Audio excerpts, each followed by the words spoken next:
The Tao Te Ching, verse 38. In the ancient text, the Tao Te Ching by Lao Tzu, we can see that each verse offers timeless wisdom that is as relevant today as it was 2,500 years ago. In this video series, we will look at each chapter of the Tao Te Ching sequentially. If you've enjoyed the series so far, don't forget to like and subscribe. It really helps the channel. First, let's listen to this verse of the poem, as beautifully translated by Stephen Mitchell, and then delve into its deeper meaning. At the end of this video, we'll explore how the ideas in this verse can be applied to our everyday lives. The poem reads, "The master doesn't try to be powerful, thus he is truly powerful. The ordinary man keeps reaching for power, thus he never has enough. The master does nothing, yet he leaves nothing undone. The ordinary man is always doing things, yet many more are left to be done. The kind man does something, yet something remains undone. The just man does something, and leaves many things to be done. The moral man does something, and when no one responds, he rolls up his sleeves and uses force. When the Tao is lost, there is goodness. When goodness is lost, there is morality. When morality is lost, there is ritual. Ritual is the husk of true faith, the beginning of chaos. Therefore the master concerns himself with the depths and not the surface, with the fruit and not the flower. He has no will of his own. He dwells in reality, and lets all illusions go." This verse of the Tao Te Ching emphasizes the difference between living in harmony with the Tao, the way of the universe, and living by human-created standards of power, morality, and ritual.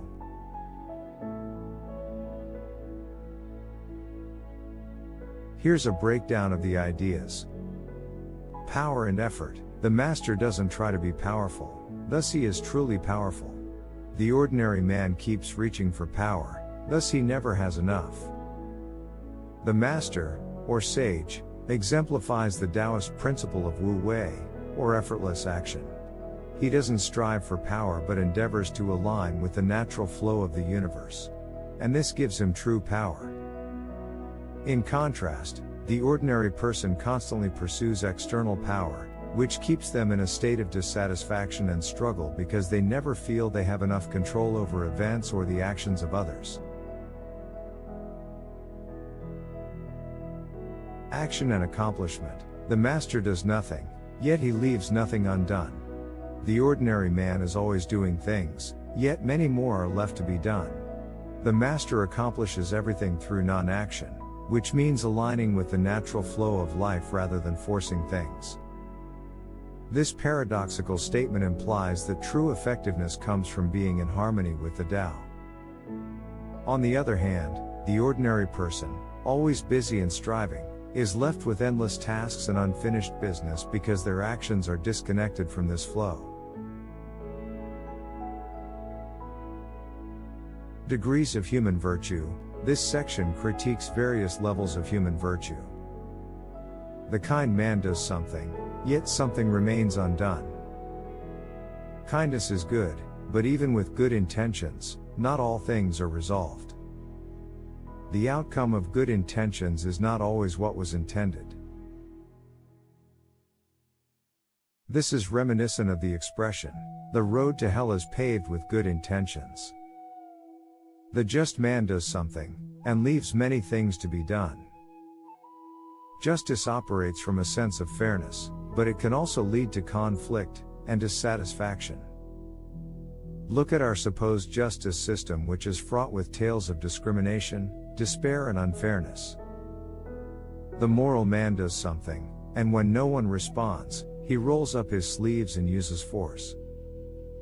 Morality imposes rigid standards, and when other people don't respond to moral rules, it often leads to coercion or force to impose those standards. The more external these virtues become, the further they are from the Tao, and the more incomplete or forced their outcomes. The most unforgiving and cruel people in the world can often be very moral, according to their own definition, and have high standards and values. Look at the unbounded cruelty of some religious organizations, both currently and historically, whose supposed goal is to create a better world for all. This is not a criticism of religion, which can be a wonderful thing, but a warning that rules and moral directives are no substitute for love. The decline from Tao to ritual. When the Tao is lost, there is goodness. When goodness is lost, there is morality. When morality is lost, there is ritual. Ritual is the husk of true faith, the beginning of chaos. Lao Tzu describes a process of decline from living in harmony with the Tao. When people lose touch with the Tao, they compensate with goodness, benevolence. When goodness is lost, it is replaced by rigid morality.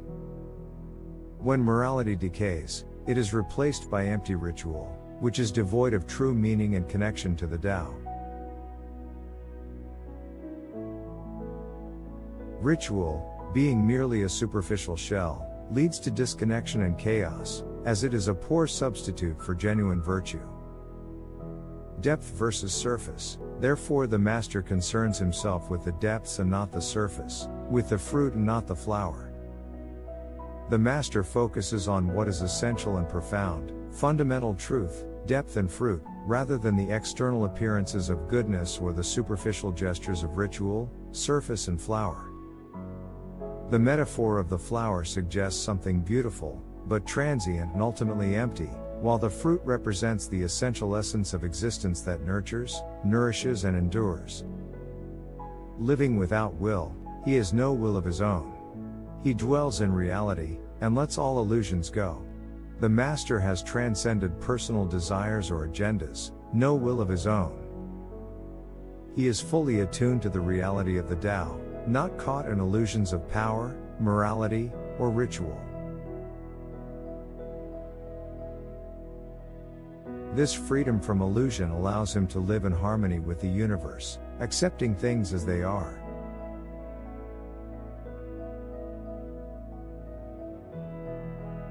The takeaway message.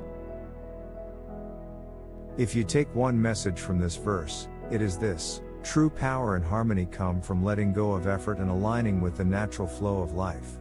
Verse 38 of the Tao Te Ching contrasts the natural, effortless power of the master with the striving and incomplete actions of the ordinary person.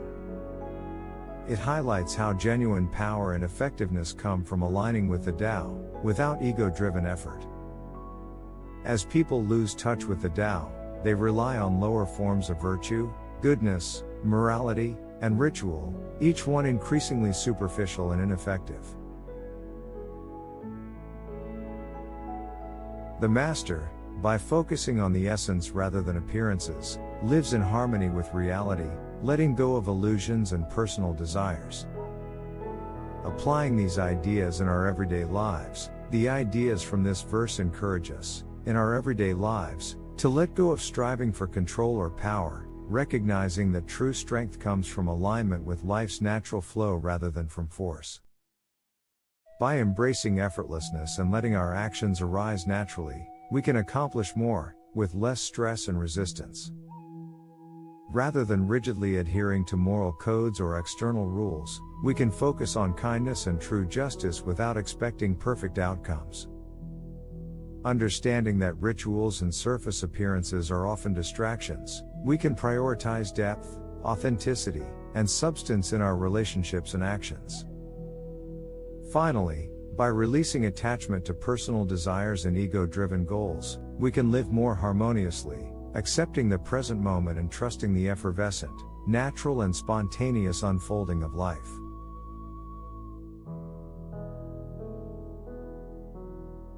Thanks for watching.